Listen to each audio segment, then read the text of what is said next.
মাসে একের পর এক নতুন স্মার্টফোন বাজারে আসছে। সব কোম্পানি নিজেদের স্মার্টফোন মডেলকে সেরা বলে দাবি করে।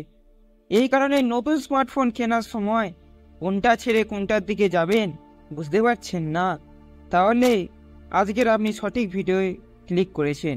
এই প্রতিবেদনে কীভাবে স্মার্টফোন পছন্দ করবেন তা আমরা আজ দেখে নেব, যা আপনাকে স্মার্টফোন কেনার সিদ্ধান্ত নিতে সাহায্য করবে। স্মার্টফোন কেনার সময় কী কী বিষয় মাথায় রাখা উচিত? পরবর্তী স্মার্টফোন কেনার সিদ্ধান্ত নেওয়ার আগে অবশ্যই মাথায় রাখুন এই বিষয়গুলি। বাজেট। স্মার্টফোন কেনার সময় সবার আগে ঠিক করতে হবে আপনি কত খরচ করতে চান। আপনি যদি মনে করেন 20,000 টাকা খরচ করবেন, তবে তার বেশি খরচ করা ঠিক নয়। আপনার বন্ধুর আইফোন 13 রয়েছে বলে আপনাকেও বাজেটের উপরে গিয়ে ফোন কিনতে হবে, এটা কোনো বিষয় নয়। বেশিরভাগ মানুষ একটি ফোন 2 থেকে 3 বছরই ব্যবহার করেন, তাই বাজেটের ওপরে গিয়ে ফোন কিনলে অকারণে আর্থিক চাপের মুখে আপনাকে পড়তে হতে পারে। কী প্রয়োজন?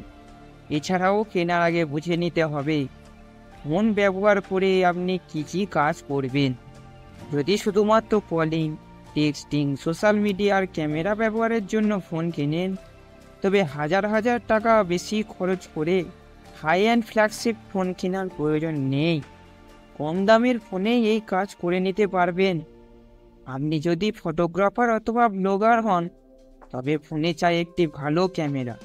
গেম খেলতে ভালোবাসলে চাই একটি শক্তিশালী চিপসেট।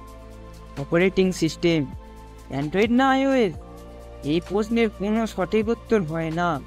যার যা প্ল্যাটফর্ম স্বাচ্ছন্দ্য মনে হয় সেই অপারেটিং সিস্টেম সে ব্যবহার করে।